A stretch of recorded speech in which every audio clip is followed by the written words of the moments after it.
Imagine for a moment that you're walking into a room full of people. Out of the corner of your eye, you spot a man who doesn't even notice you. He's talking, laughing, completely unaware of your presence. Now, what if I told you that without changing who you are, without pretending, without chasing, you could make that very same man turn his head, look at you, and think to himself, who is she, and why can't I stop thinking about her? Most people believe attraction is some kind of magic trick, that either a man wants you or he doesn't. But what if that wasn't true? What if attraction could be created, almost like flipping a switch? And what if that switch had nothing to do with how you look or how much effort you put into chasing him, but instead had everything to do with how you show up in the world? See, the secret isn't about forcing someone to want you. It's about awakening a side of yourself that naturally pulls people in. Think about it. Haven't you ever met someone who wasn't your type at first, but the more you got to know them, the more irresistible they became? That's not an accident. That's not luck. That's a skill, an energy, a presence that anyone can learn. And here's the twist. This isn't about manipulation. It's not about playing games or pretending to be someone you're not. It's about unlocking the part of you that makes people lean in instead of pull away. Because when you learn how to do this, even the man who never noticed you before will suddenly wonder why he can't stop noticing you now. Would you like me to now build the transition into the first big point, the power of self-worth, so the audience flows naturally from curiosity into the deeper content? When we talk about attraction, most people instantly think about looks, style, or maybe how charming someone can be in a conversation. But the truth is, those things are surface level. They can catch attention for a moment, but they don't hold it. What truly holds someone's attention? What makes someone not just notice you, but feel drawn to you in a way they can't explain, is self-worth. It's the invisible force that separates someone who's just interesting from someone who feels magnetic. Self-worth is the foundation of every healthy connection, because how you see yourself sets the standard for how others will see and treat you. Think about it. If you walk into a room doubting whether you belong there, shrinking yourself down, waiting for someone else to validate you, people sense that. It shows in your body language, in your energy, even in the way you speak. On the other hand, if you walk in knowing your value, carrying yourself like you are worthy of respect and love without needing to prove it, people pick up on that too. Confidence isn't loud. It's not about being the center of attention or showing off. It's quiet, steady, and undeniable. It makes people lean in because they feel that you don't need their approval, and paradoxically, that makes them want to give it to you. Here's the thing most people don't realize. Attraction is not just about what you give to someone. It's about the boundaries you hold, the standards you keep, and the way you treat yourself. When a man sees that you respect yourself enough not to settle for less than you deserve, it sparks something in him. It tells him she values herself. So if she chooses me, it must mean I'm valuable too. That's powerful. Men, just like women, want to feel chosen by someone who has options, who has standards, who doesn't just accept any attention because they're afraid of being alone. Ask yourself honestly, do you truly see yourself as valuable? Not in a superficial way, but deep down, when no one is watching, when you're alone with your thoughts. Do you believe you're enough? Do you believe you are someone worth loving, worth respecting, worth committing to? Because if you don't, that belief will show up in your actions. You'll find yourself overgiving, chasing, bending over backwards to be chosen instead of realizing the choice is also yours.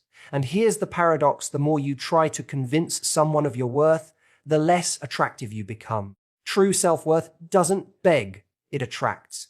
Think about people you admire, not because of what they look like, but because of the way they carry themselves. Maybe it's a friend who walks away from relationships that don't serve them, not because it's easy, but because they know they deserve better. Maybe it's a colleague who speaks up for themselves at work without being aggressive, simply because they know their voice matters. Those people have something magnetic. It's not arrogance. It's not ego. It's a deep-rooted belief. I am enough as I am, and if someone can't see that, it's their loss. That's the energy that draws others in. Now, imagine applying that to your relationships. Instead of worrying, what if he doesn't like me? What if I'm not enough? What if he leaves? You shift to, if he doesn't see my value, then he's not the right person for me, because I already know what I bring to the table. That shift alone changes the way you interact. You become less anxious, less needy, more grounded. And when you're grounded, you're infinitely more attractive. Why? Because people crave stability.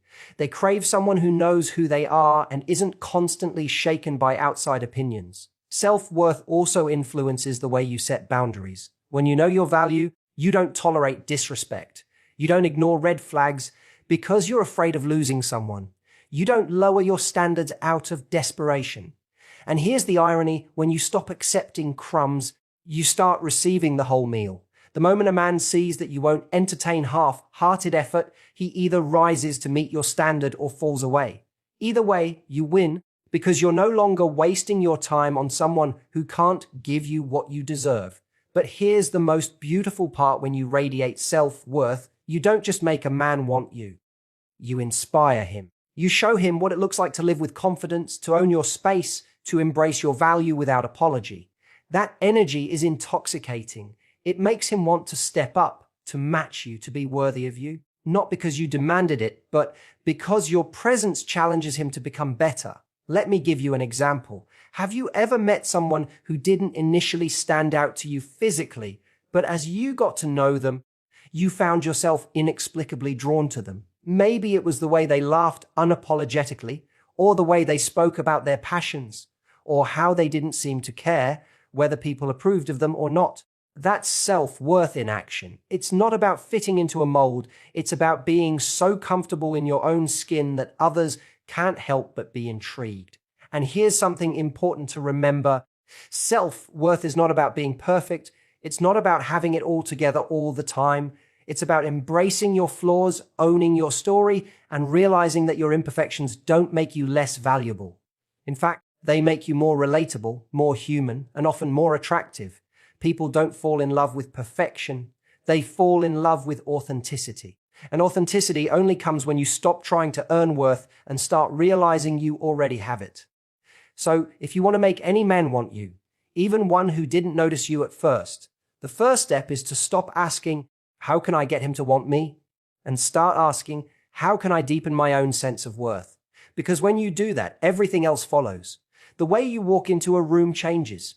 The way you carry yourself changes. The way you respond to attention changes. And suddenly, without even trying, you become unforgettable. Have you ever wondered why some people walk into a room and instantly shift the energy? They may not be the best dressed. They may not have model looks, but there's something about them that makes people pay attention. It's as if they carry an invisible magnet around with them, pulling others into their orbit. That's magnetic energy. And when it comes to relationships, this energy is far more powerful than physical attraction because it touches something deeper. It stirs emotions. Think about it this way: physical attraction is like a spark. It flares up quickly, but if there's no substance behind it, it fizzles out just as fast.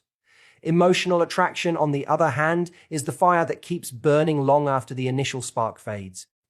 It's the feeling that makes someone think about you when you're not around. It's what makes someone miss you, crave you, and feel like they can't get enough of you. And the best part, you don't need to be born with it. Emotional attraction can be created, cultivated, and strengthened by the way you show up. Magnetic energy starts with your vibe. People are drawn to energy that makes them feel good. If your energy is heavy, desperate, or negative, it repels. But when your energy is playful, warm, passionate, or mysterious, it pulls people in. Imagine being around someone who's always complaining, always doubting themselves, always seeking reassurance. After a while, it drains you. Now, imagine being around someone who laughs easily, tells stories with excitement, or has this spark in their eyes when they talk about something they love. That energy is contagious. You want to be around them not because of what they look like, but because of how they make you feel.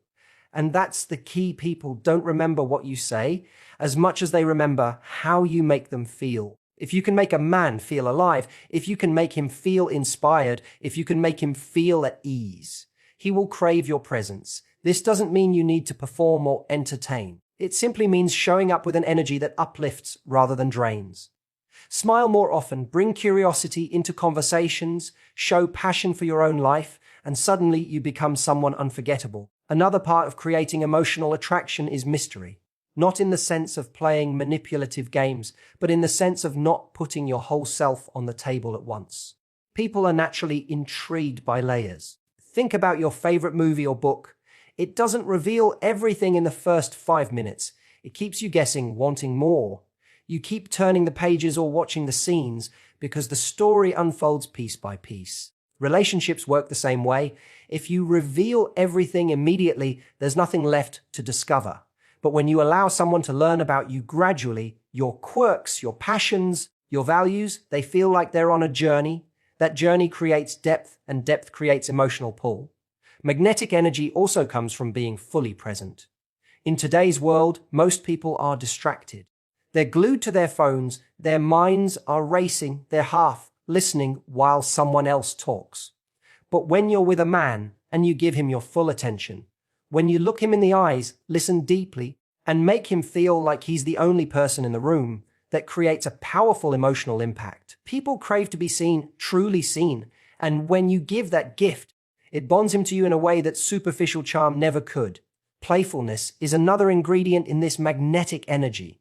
When you can tease, laugh, and create lightness, it dissolves tension and makes interactions fun. Many people underestimate the power of fun, but it's often the glue that keeps attraction alive. Think about your best memories with people you love. They're filled with laughter, inside jokes, and playful moments. That energy builds connection faster than serious conversations ever could. So don't be afraid to be silly, to joke around, to show your light-hearted side. It makes you approachable, memorable, and irresistible. At the same time, passion is equally magnetic. When a man sees you light up about something, whether it's your work, your hobbies, or a cause you care about, it makes him feel something too. Passion is contagious. It communicates that you're alive, that you're not just existing, but living with purpose. People are drawn to passion because it breaks the monotony of everyday life. When you share your excitement, it inspires him to feel excitement too. And when he associates that feeling with you, attraction deepens. Now let's talk about vulnerability, because it's often misunderstood. Many think vulnerability means oversharing or spilling your whole life story. But true vulnerability is about letting someone see glimpses of your real emotions, your humanity. It's in the way you admit, I was nervous about this, or that really touched me, or I don't always have it figured out. These moments create intimacy because they show you're not putting on a mask.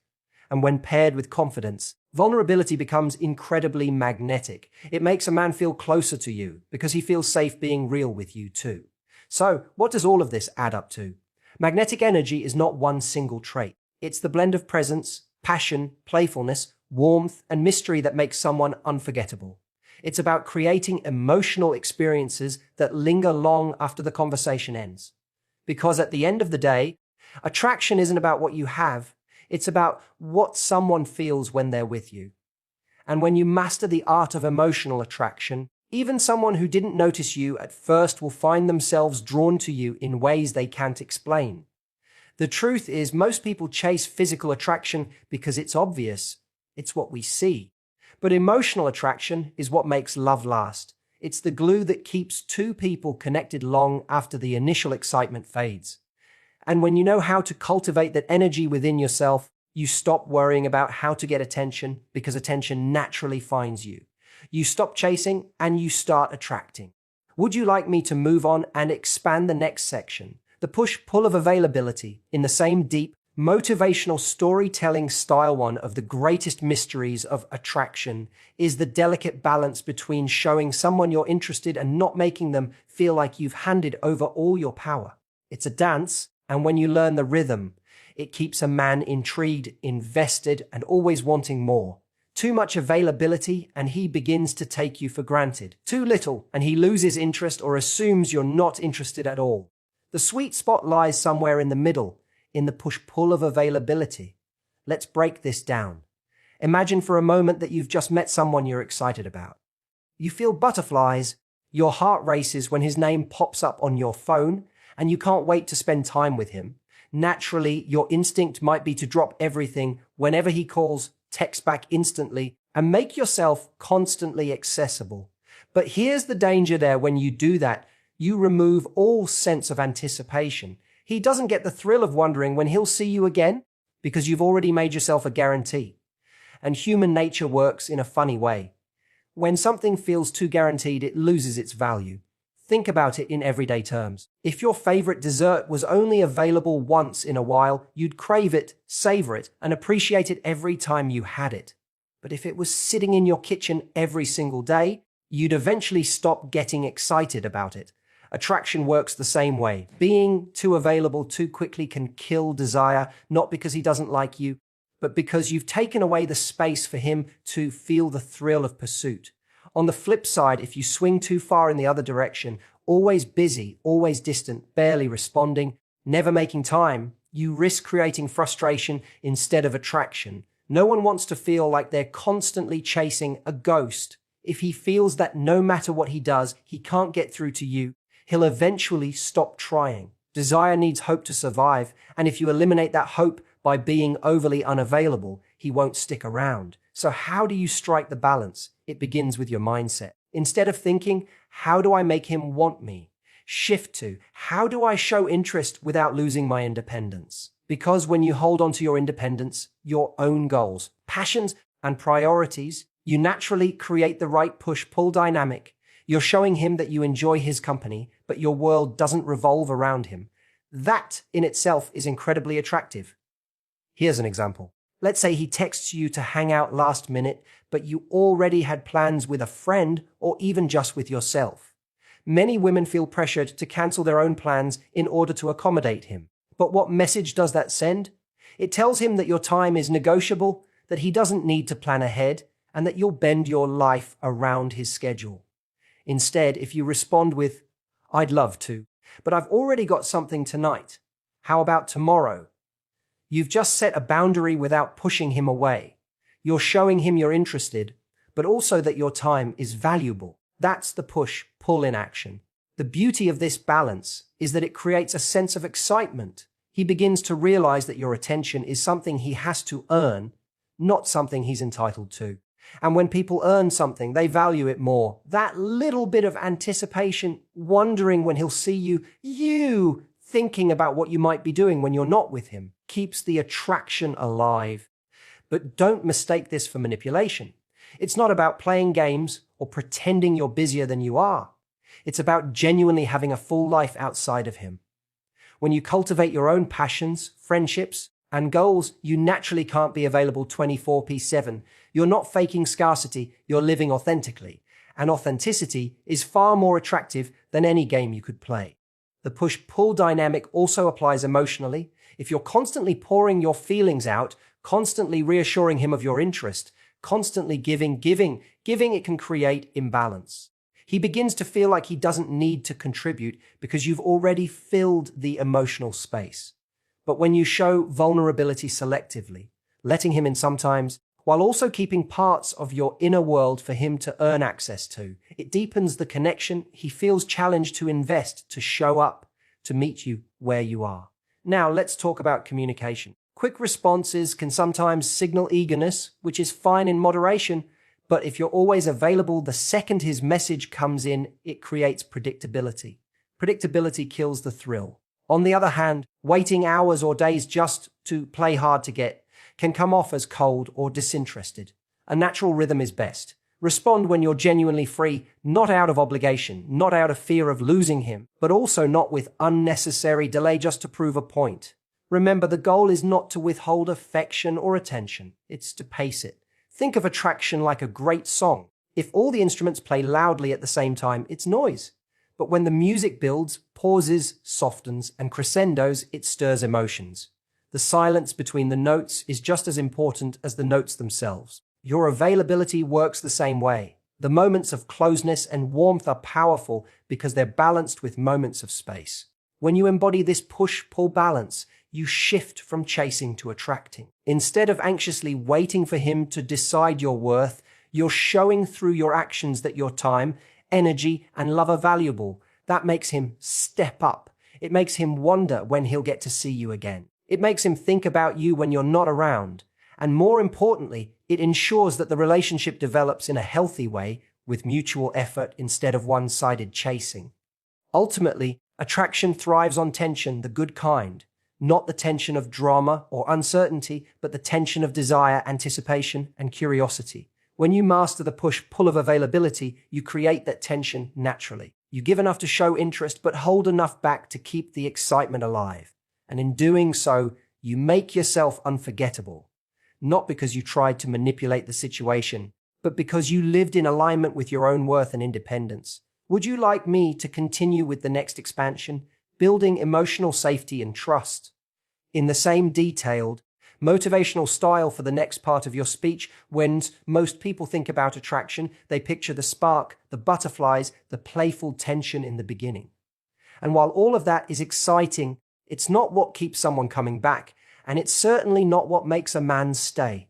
Beyond the spark, what makes a man feel deeply connected and invested is the sense of safety and trust he feels with you. Because the truth is, even the most confident person in the world has fears, insecurities, and parts of themselves they don't show easily. If you can become the person who makes him feel safe enough to reveal those hidden layers, you create a bond that's almost unbreakable. Think about your own experiences. Have you ever been around someone who made you feel judged for being yourself? Maybe you shared something vulnerable and they dismissed it, mocked it, or made you feel small. It shuts you down instantly, doesn't it? You learn to protect yourself, to stay guarded, to hold back. On the other hand, when you're around someone who listens with compassion, who validates your feelings, who makes you feel understood without criticism, you relax, you breathe easier, you open up. And in opening up, you form a connection. That's the role emotional safety plays in attraction. A man might be drawn to someone because of looks or charm, but he falls in love with the person he can be vulnerable with. Because in a world that constantly pressures men to be strong, hide weakness, or always have it together, the woman who allows him to just be human stands out above the rest. She's not just someone he likes, she becomes someone he trusts, someone he confides in, someone he doesn't want to lose. Building emotional safety starts with how you respond to him, especially in those small but important moments. If he shares something personal, like a failure at work or a fear about the future, do you minimize it or do you listen? Do you jump to solutions or do you sit with him in the feeling first? Sometimes what makes people feel safe isn't fixing their problems, but simply acknowledging them. A simple, "I hear you, that sounds really tough. I get why you'd feel that way," can mean more than any advice. Because in that moment, you're not telling him he's wrong or weak. You're telling him his feelings matter. Trust also grows when your words and actions are consistent. If you say you'll do something, follow through. If you promise discretion when he shares something vulnerable, never use it against him in a moment of anger. These may sound obvious, but consistency is rare, and rare is attractive. When a man sees that you're steady, that he can rely on you, that you don't switch up depending on your mood or convenience, he relaxes around you. He lets his guard down because he knows you won't weaponize his openness. Another part of creating emotional safety is respecting differences. No two people will see eye to eye on everything, but what destroys trust is making someone feel wrong for thinking differently. If he expresses an opinion that doesn't match yours, you don't need to attack it to prove a point. You can say, "That's interesting. I see it differently, but I'd love to understand your perspective." That kind of response shows respect, and respect builds safety. He learns that even when you disagree, he doesn't have to fear rejection or ridicule. Safety is also built through your ability to regulate your own emotions. If every conflict turns into shouting, silent treatments, or emotional outbursts, it creates instability. And instability erodes trust. But if you can express your feelings calmly, assertively, and respectfully, you create an environment where he feels comfortable sharing his truth too. Men, like anyone else, don't want to open up if they fear being attacked for it. By handling conflict with maturity, you show that honesty won't be punished, and that deepens his willingness to be real with you. Let's not forget about encouragement. Emotional trust doesn't just come from handling problems well, it also comes from celebrating successes. When you genuinely cheer for his wins, support his dreams, and remind him of his strengths, you create a safe harbor in his life. The world can be competitive, critical, even harsh, but when he's with you, he should feel like he's with someone who believes in him. That belief is powerful. It doesn't mean idolizing him or ignoring flaws. It means seeing his potential and reminding him of it when he forgets. And perhaps the most underrated element of emotional safety is your own vulnerability. Trust is reciprocal. If you expect a man to open up, you must be willing to open up too. Not all at once, not without discernment, but little by little. When you share your feelings, your fears, your joys, and your struggles, you invite him to do the same. Vulnerability creates intimacy because it sends the message. It's safe here. I'm not perfect either, but I trust you with this part of me. That mutual trust transforms a casual relationship into a meaningful one. Now, some people hear emotional safety and think it means tolerating everything or avoiding conflict. That's not the case at all. Emotional safety isn't about being passive or never disagreeing. It's about creating an environment where honesty thrives. It's about being able to say, I didn't like how that made me feel, without it turning into a battle. It's about him knowing that when he tells you the truth, even if it's uncomfortable, you won't punish him for it. When you cultivate this kind of trust, something magical happens. He starts to associate you with comfort, relief, and peace. In a chaotic world, you become his safe place. And when a man finds safety with a woman, it's not something he lets go of easily. Attraction might spark his interest, but safety is what makes him stay. It's what transforms curiosity into commitment. So if you want to make any man want you, even one who wasn't looking your way at first, don't just focus on the spark. Focus on becoming the person he feels safe being his full self around. Because looks might catch his eye, mystery might spark his interest, playfulness might win his attention, but trust and safety, that's what wins his heart for the long run. Would you like me to move forward and expand the final section, becoming irreplaceable, with the same depth and motivational flow to complete your full 30-minute script? When people talk about attraction, they often focus on surface-level qualities, appearance, charm, or chemistry in the first few conversations. But lasting attraction is not built on surface-level qualities alone. What truly makes a man stay, what makes him feel drawn to you long after the initial spark, is the sense of emotional safety and trust he feels in your presence. Because here's the truth people don't open up easily. Everyone carries wounds, insecurities, fears, and memories of being let down. When you become the person who makes him feel he can drop the mask, he doesn't just like you, he feels bonded to you. And bonds built on safety are the strongest bonds of all. Imagine being with someone who makes you feel judged every time you share something vulnerable. Maybe you tell them about a mistake you made, and they laugh at you or dismiss your feelings. What happens? You retreat, you shut down, you decide it's safer to keep things inside than to risk being misunderstood. Now imagine the opposite. You share something painful, and instead of judgment, you're met with empathy. Instead of criticism, you hear, that must have been hard. I understand why you'd feel that way. Suddenly, you relax. You feel seen. You feel understood. That's emotional safety, and it's one of the most powerful ingredients in making a man want to stay close. For men especially, this is crucial. Society has taught many men to hide vulnerability, to put on a brave face, to avoid showing weakness. But that doesn't mean those feelings don't exist. It just means they're buried under layers of armor. And when a man meets a woman who makes it safe for him to remove that armor, even just a little, she becomes unforgettable. She becomes not just someone he enjoys spending time with, but someone he trusts with his true self. And trust, once built, becomes the foundation for deep love. Building emotional safety doesn't mean pretending everything is perfect or avoiding conflict. It's about how you show up in those moments when emotions are real and raw. For example, if he admits a fear, say that he's worried about failing in his career, you have a choice. You can dismiss it, saying, "Oh, don't worry, you'll be fine," which sounds supportive but actually shuts down the depth of the conversation. Or you can lean in and acknowledge it. "I get that. That must feel overwhelming sometimes." One response skims the surface, the other builds trust. Because safety isn't about fixing everything. It's about creating a space where someone feels heard. Trust also comes from consistency. If you say you'll do something, do it. If he shares something sensitive, keep it private. Nothing destroys trust faster than using someone's vulnerability against them, especially in moments of conflict. Think about it. If he tells you his biggest insecurity in a moment of closeness, and then months later you throw it in his face during an argument, you've just shattered the safety he felt with you.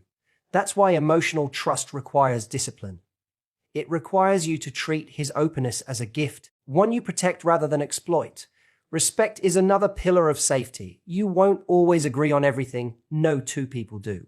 But the way you handle differences determines whether he feels safe with you or not. If every disagreement turns into an attack, he'll shut down.